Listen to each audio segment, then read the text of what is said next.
fahalalako ny poste rapide zany dia fandefasana entana manerana an'i Madagasikara iandreketan'ny poste malagasy. Ny ahafahantsika mahita anazy dia amin'ny ao Antaninarenina no fahalalako hoe misy an'izay poste rapide izay. Izay angamba. Fahalalako ny poste rapide dia fandefasana taratasy maika na entananao dia ny tsara lalàna misy ahy. Zako dia maika be foana ilay andefasako an'ilay taratasin'ilay zanany be. Ohatrany manala olana anahy mihitsy ilay poste rapide. Fahafantarako poste rapide tsara aloha izy. Magnampy be kokoa aminahy fanafasiko paulina mandeha Majunga ndraika amin'ny faritry rehefa izy tegna amin'ny agnarany rapide.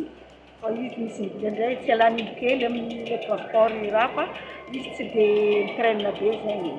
Zay fahafantarako azy.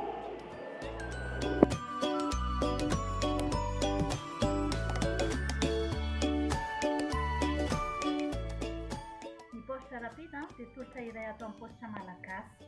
Fomba fandefasana taratasy sy entana izy io manerana ny nosy. Miainga isan'andro ary manatitra isam-baravarana. Fitaterana aingana, mora indrindra ary azo antoka hatrany.